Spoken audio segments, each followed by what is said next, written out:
All right, welcome. We're going to be talking about compliance. I know. Don't fall asleep. This is actually really important to you as a business owner. Compliance is probably a cornerstone of your business, okay?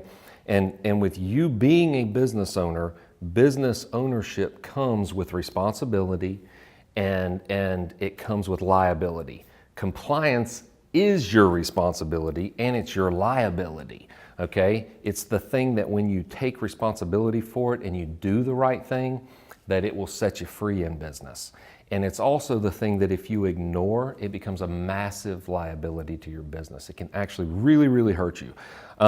So the things that we go over here in the next few minutes, it's nowhere near a complete list at all. But I'm gonna go over some of the highlights that will help you become aware of your responsibility, all right? So let's dive into this. I got a good friend of mine, Ron, that told me what his dad always taught him as a kid.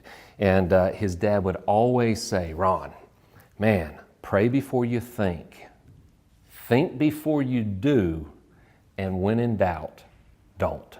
So I say that to you right now. You have to really think about what you're doing. And if you have a check in you, like, man, maybe this isn't the right thing to do, then don't do it.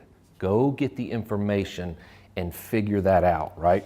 So one of the highlights is as you're building your business is only use approved materials, all right? Only use the approved materials in the field. A couple of those examples, business cards, flyers, the scripting, approved emails and attachments, right? You want to make sure that you're using the things that have been approved. Not only approved by the First Responder Task Force and Consolidated Assurance, but what's approved by the insurance company. They have to keep a log, okay? They keep a log and they file these things in that log. And the reason is you may be sitting there going, why? Well, I mean, I can take this flyer and make it more pizzazzy, or I can change this up and do that. Well, here's the thing. If you use their stuff, if you use the approved stuff, if you use our stuff that's approved, then that mitigates your liability, okay? That means that brings your liability level down. And here's how it does that. If there's ever a dispute, because you're gonna be meeting with hundreds, thousands of people. If there's ever a dispute and they say, well, he or she didn't tell me this, or I never knew this, when someone says that, then you are completely covered because you use the correct flyers, you have examples, we have the training, and we can go back and show, we can get your back, right? And insurance company will have your back, right? If you're doing the right things, we got your back. And so that's why that works. One of the examples I wanted to use is our electronic application. We call it the eApp, right? And so one of the things you want to make sure you don't do, and you could see how someone could justify this, is they're in an agency, right? And they have the eApp up and the internet goes down, right? Well, when you can't do an electronic application, you do a paper application, right? And so when you're doing that paper application, you're getting their actual initials, their signatures, and then the eApp is really efficient because it uploads automatically, right? And so what someone might be tempted to do is to take that paper app and actually transfer it to the electronic app when they get the internet service again. And see, what you would have to do that is you would actually have to sign for the person, okay? When you sign for somebody, that's called forgery. And that is fraud. And that's how any insurance company, that's how any court of law, that's how any insurance department for a state will see it. And so you don't want to do those little things, right? You want to make sure that you steer clear of things like that. We saw one time where somebody took a paper app and it was a $200,000 app, and they split it. They took, and when they left the department, they created 4 different electronic applications with it. Why'd they do that? Because they wanted to get credit for covering 4 lives instead of just 1. All right? That's not ethical. That's not ethical. Trying to game the system, that should create a check in you that's like, I don't think I should do that. That doesn't seem quite honest. Well, you're right. It's not. So another thing you need to make sure that you do is maintain all of your license credentials, your E&O coverage, right? So you're licensed, you're licensed as an insurance agent with the Department of Insurance. And depending on the state, you may have to go through additional continuing education every year or every 2 years. You need to make sure that you keep that updated in the back office, and that the reminders, the back office at Consolidated, it'll remind you when to make sure you do that. But that is your responsibility. You need to make sure that that license is always updated. You've done all your continuing education so that there's never a halt in the process. Because if you're all of a sudden not licensed and you forgot to do it, and you wrote 100, 200, 300, 400 applications, guess what has to happen? You've got to go back and write them again. Imagine the credibility that you would lose in a sheriff's office, in a police department, in an EMS department, in the fire department. Imagine the credibility you'll lose with that, and the trust. So you want to make sure that's always updated. Your E&O coverage, that's errors and omissions insurance, you want to make sure that you keep that updated in the back office, and you make sure that is on you and your business at all times, okay? That covers you if somebody says, somebody died, and the beneficiary said, yeah, he didn't tell us this, or she didn't tell us this. Was my understanding. Well, you have errors and omissions insurance that will help cover you in that event, right? That is vital, right? Another thing you want to do is we're working in an industry that there's a lot of legalities around it, and you want to make sure you handle people's information very securely, okay? You don't want to be texting social securities. You don't want to be texting credit card numbers, that kind of thing. You want to make sure you handle that properly. Also, if you take a lot of paper applications, one of the things that you need to be able to do is the way that you store those. When you leave the department, you don't just want to put those in a briefcase in the back seat or in the front seat of your car and then go to lunch. We've seen where literally somebody pops the window in a car. It takes less than 1 second to pop a window, grab that bag, and be gone. And while you run into a gas station to grab an energy drink, all of those applications could have gotten stolen. And look, that's a bad deal when you just left a sheriff's office and you have the home address of officers, their spouses' names and birthdays, their kids' names, socials, and birthdays. You can imagine how upset a department would be if all that information got in the hands of a thief. So you have got to make sure you keep all of those things very secure, right? All right, one of the things I wanted to touch on is being a good field underwriter, okay? And what that means, some of the things that fall in line with that is make sure that you're using the right state applications. There's a generic one that a lot of states accept, but there's also specific state applications, and it'll have the abbreviations for your state down in the lower left with the number. And you got to make sure you're using the right ones, because if you submit the wrong ones, you have to go back and get it again. So that's something to be aware of, because sometimes the wrong ones get mixed up in batches that were sent out, okay? And that's your responsibility to check. Okay, the health questions on the application, you want to make sure that you are using the laminated sheet in the group briefing, and you'll learn about that. You want to show them that.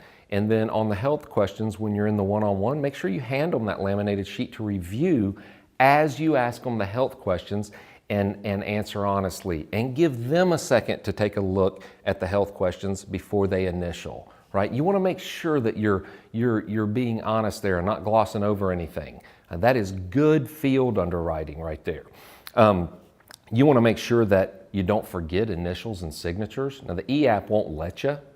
But if you're taking a paper app, man, it stinks to be 3 hours from home, get back and realize, oh my gosh, I forgot an initial. And you're very tempted to just put an initial there. Forgery. You want to make sure that you're very detailed with that and you get the right things. if you do take paper apps, if you're in a place where it doesn't have internet service and you have to take a paper app, then you want to make sure that you get those sent in to Consolidated Assurance ASAP. You don't want to hold on to it for 5 days, 10 days. You want to make sure that those are ready to go and they get to us fast, okay? And you always want to make sure that they're sent with a tracking number. So what happens if they get lost? If you have no tracking number, we have no way to help, right? We have no way to go back and go, okay, how do we find these? One time there was a sheriff's office apps that were sent to us, and for 3 weeks they were lost. They were lost for 3 weeks because the person didn't send them with a tracking number. When they showed up, kerosene and they were soaking wet, something had spilled, and we had to hang them up on a clothesline to dry them out and try to get them in some semblance of order. Or that person was gonna have to go back and rewrite all of them. Man, you wanna make sure that's not you. That never happens. Just do the right things on the front end and you won't have to deal with that, right? Because one of the things that with an insurance department in your state, okay, the Department of Insurance of any state, or the court of law, right? One of the things that is never a defense is ignorance. You can't say, I didn't know. That is never a defense. So you got to make sure that you never put yourself in that position, right? And you want to make sure that you adhere to all insurance laws. That is one of the reasons why you had to go through so much testing and education to get your insurance license. So let's jump on to another area that is super fun. It's called tax responsibility, right? You have a responsibility to adhere to all the tax code, okay? And look, all the information I talk about, it is not legal advice. I'm not a CPA. It's not tax advice. It's merely suggestions. You need a CPA, a tax attorney, and you need a game plan with them, okay? I'm gonna touch on a few things that you may not know about because you've never owned a business or maybe you never built a big business like you're about to. And some of those things are vital. So the expenses, these can be a write-off in your business, the expenses that you have. So a write-off helps you lower your taxable income. And these are things that you should talk about with your CPA. But some of the things that are travel expenses, hotels, car stuff, mileage, office supplies, if you have a home office, some of that, a portion of your utilities, different things like that, your cell phone, and then all business expenses that are applicable by law, okay, that the IRS has said you can use as a write-off. And you got to keep track of those. You have to keep very detailed, the receipts and all that. So you want to make sure, again, that's not an all-encompassing list, obviously. These are just things for you to think about. Again, all the information that I'm talking to you about and just touching on briefly, it's not legal advice, it's not tax advice. You need to have a professional for that. And one of the things you got to realize is that not all CPAs are created equal. Not all tax attorneys are created equal. Get some referrals from business owners in your area that have strong, legitimate, successful businesses. Find out who the best is in your area. And then you may want to consider that a business expense. You may pay more for it, but good advice is well worth it. Good advice is well worth it. You can either pay for the good advice or you can pay for the experience. Whew. And experience is expensive tuition, right? So a couple of the suggestions that you'll need to touch base with your CPA on is consider setting up an S corporation, right? Consider setting it up as an S corp. You may have started an LLC, and you can change an LLC filing to an S corp, and your CPA will know how to do that. But that's when you're at a place and they can tell you if that's good or not for you, depending on your state. But they can tell you when to do that if it is good, and also the benefits of that by putting yourself on a payroll and that kind of thing. There's different things there that could really help you. One of the things that I always suggest that people do is set up 2 checking accounts, okay? And why? So the insurance company will deposit money into one of those checking accounts, right? As you're writing business, submitting it, and it's issued and approved, and your daily commissions will come into that checking account. And one of the things that I suggest people do is having a secondary checking account that you could go on daily, once a week, once every 2 weeks, and I call it the 50% rule, right? And don't spend all the money before paying yourself and taxes. Okay, what does that mean? The 50% rule is just a suggestion. It's not a rule, right? It should be the 50% suggestion. I suggest that you log on to that account and you transfer 50% of the money that's deposited into a secondary account, all right? So what does that give you the ability to do? If you put 50% over there, you know that you should be able to pay all your taxes and savings will be there, okay? If you transfer half of it, you shouldn't never pay 50% of your gross revenues in taxes. So there should be another 5, 10, 15, 20% left in that account for your savings at the end of every year. And so you'll be able to pay taxes and you're paying yourself first. Does that make sense? And then when you learn to operate your business and live off that other 50%, you're becoming disciplined, right? You're becoming disciplined with your money. And so that is key. Now, keeping good records with all this is vital because it's not if you get audited, okay? It's when you get audited. And you want to make sure that if the IRS ever needs information and they audit you, that you have it all to give, right? That is a great position to be in when you have the information to give them and go, I've done things right. Here's all the proof. And they go through it and they go, well, this was a waste of time. And so that you want to make sure you're always prepared for that, right? That is you controlling the controllables, right? If you don't control the controllables, you'll hear somebody say, the devil's in the details. Well, I got to tell you, the devil is not in the details if you are in the details. It's when you leave those details and don't keep things in order that the devil's in the details, right?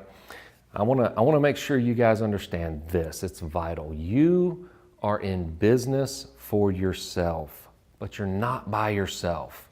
We as a team here at Consolidate Assurance are here for you. The task force is here for you. You are not by yourself, but you are in business for yourself. And so this compliance piece is a big part. Responsibility. When you take responsibility for it, it lowers your liability. Thank you.